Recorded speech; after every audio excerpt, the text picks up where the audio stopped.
entering next season? Chris, I know you guys gonna think this is left field, but it's Dak Prescott.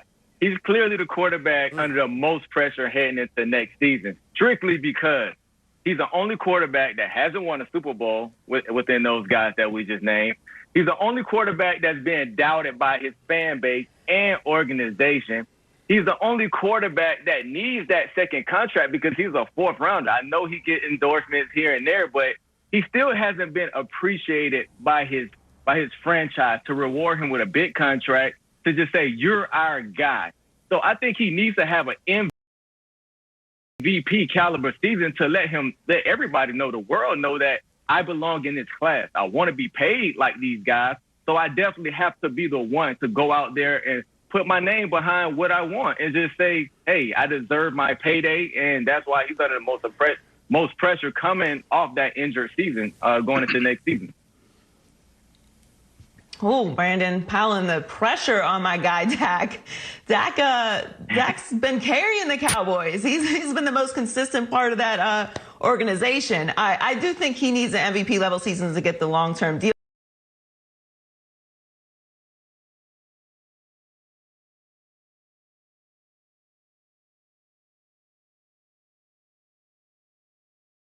done.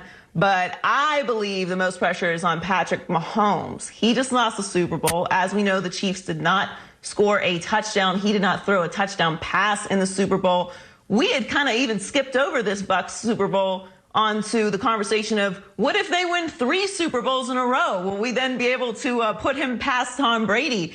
We anointed the Chiefs the new dynasty. And look, I don't think the Chiefs are going to fall off or anything, but what happens if they don't win the Super Bowl again? What kind of conversations are we having about the Chiefs?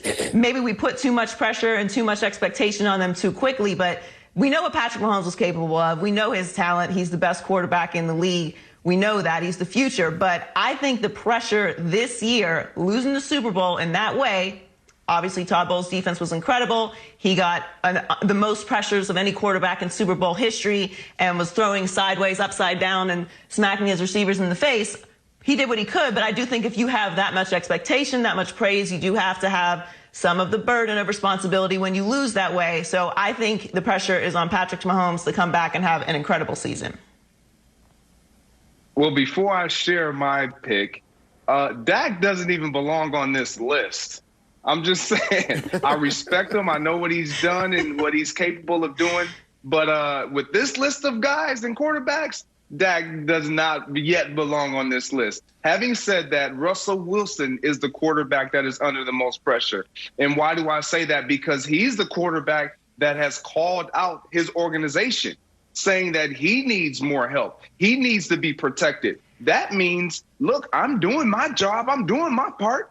Get me some help, and I can do even more. But let's not forget, Russell Wilson hasn't been past the divisional round in the postseason since the Super Bowl loss to Tom Brady. So he has some proving to do in and of itself to show that he can win without an excellent defense, because we know that's how he won his first Super Bowl. That's how he got to his second Super Bowl. That's how he had his early jumpstart success with the Seattle Seahawks. Now it's Russell Wilson's team. Now it's all about what can he do? How can he get them over the hump? And with him calling his team out, requesting or asking or demanding, however he wants to put it, for help up front specifically, it is going to be pressure on Russell Wilson to provide them with some type of play that is consistent, not just for the first half of the season like this year, but throughout the duration as well as into the postseason. Guys, look, let me start with Brandon. I mean, Dak, I get it. He's got to get his money. I'll give you that. But it's all about expectations when you talk about pressure. And as Greg said, Dak is just not on this list. I don't think anybody considers Dak elite, like top 5 quarterback. So we're not expecting too much from him. He just got to get his money. I give you that. Joy, Pat Mahomes is 25 years old. If they don't win the Super Bowl next year, he got plenty of time to go win Super Bowls. And Greg, Russell Wilson's only 32. The guy with the most pressure is the one who has father time looking over his shoulder, breathing down his neck, and that is Aaron Rodgers. We all talk about how Aaron Rodgers is maybe the greatest thrower of the football we've ever seen, right? Then why has he only been to one Super Bowl? Not just won one, but only been to one. And he hasn't been to one in a decade. And I'm telling you, last year, look, he was great in the regular season, deservedly won the MVP award. But it was an epic fail in the playoffs. Make no mistake about it. I mean, you had everything going for you. Your defense was solid. Your running game was solid. You had arguably the best wide receiver in the league. You were in Lambeau, where you have maybe the greatest home field advantage in the NFL, and you let a 43-year-old quarterback who's been with his team one season, didn't get a chance to work out with them in the offseason, he steps in there and beats you? And we can blame Matt LaFleur all we want. It was a horrible call. We know it on fourth down. But Aaron didn't do two things. One, he didn't run on third down. He might have scored, but even if he gets to the 2 or 3 yard line, that probably makes LaFleur go for it on fourth. And two, why didn't Aaron say something to Matt LaFleur? Aaron Rodgers has as much stature in this game as anyone. He could have went to the head coach and been like, hold up. Let's think about this. We got 2 minutes left. We might not get the ball back. Let's go for it. That's being the leader his team would have needed in that situation. So, look, Aaron Rodgers, his legacy is set as a Hall of Famer and all that. But if he only gets to one Super Bowl in his illustrious career, that's an issue. That's why the pressure is on Aaron Rodgers. I couldn't disagree with that more. Like, I cannot disagree with you any more than I already do. Like, Aaron Rodgers is coming off an MVP season. I get it. He's up against time when it comes to winning a Super Bowl.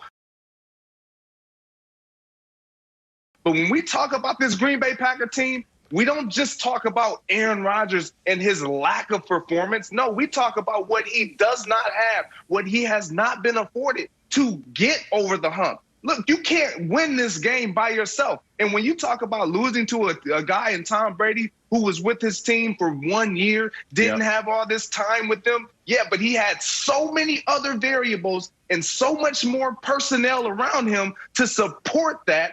All he had to do was just be Tom Brady. Aaron Rodgers has to be everything for this Green Bay Packer team. And you talk about the postseason and him running on third down and Matt LaFleur woulda, coulda, shoulda, whatever. It's not just all on Aaron Rodgers. Yes, I get it. We all are critical of Aaron Rodgers. I've been more critical of him than probably any of you. But I can't sit here and say that their woes, their lack of not getting back to the Super Bowl is solely on Aaron Rodgers. It's been a personnel issue, specifically on the defensive side of the ball. And now, in my opinion, they're failing him on the offensive side of the ball, getting skill guys around him. And Joy, when it comes to Pat Mahomes, I do agree with you on that. I think Pat Mahomes is under some pressure because he did perform at such a poor state in the most important game. And I think teams will now use what Todd Bowles did to combat what they've always seen out of the Kansas City Chiefs. But Chris, come on, man. Stop it. Stop that. It's about rings, I baby. agree with you. Rings. I agree with you, Greg. It's not all on Aaron Rodgers. Aaron Rodgers does everything he can. He can't help the fact that they wasted that first-round pick on Jordan Love and turned the whole beginning of the conversation of the season about if they're going to replace him. So he's got to go out here and have an MVP season. He can't do it all. He can't call the plays. He can't run special teams. He's just go out there, have an MVP season. So I'm with you, Greg. It's not on Aaron Rodgers. We know what he is. We know what he's capable of. And maybe we give Aaron Rodgers too much credit because he is so great that we need to put a little bit more on him. But yes, Patrick Mahomes is under pressure this season. We anointed the Chiefs. We fell absolutely head over heels with Chiefs. Chiefs are the new dynasty. They're going to have 20 years of success. How long is Andy Reid going to coach for? They need to have a significant season, and I don't think that they're not going to. I'm just saying, I think Patrick Mahomes has the most pressure this season. He's the young GOAT. He's the kid. He's had a ridiculously awful Super Bowl. The pressure is definitely on Patrick Mahomes. Listen, I'm going to reel you guys back into why this is Dak Prescott under the most pressure. Like Joy mentioned, he's the only stable thing going in Dallas. So why does Dallas not want to reward him with the big contract that he deserved? They still trying to figure out, should they bring a quarterback in? What should they do with Dak Prescott under center?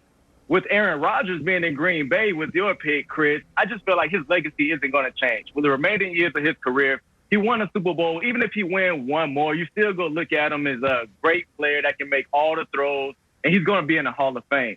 With Russell Wilson, the pressure is always on Russell Wilson because he don't have the offensive guys around him to make him just a better quarterback. He always has to scramble around, make just Houdini plays. So every year coming into the season, I think Russell Wilson feels that all the pressure is on him to win games every play. So this isn't an added thing coming into this season. With Dak Prescott, once again, it's just he needs to prove to everyone that he is the guy for America's team, the team that we talk about every week. He's going to have all the eyes on him because he's coming back from injury, and he just has to have a great season, and that's why he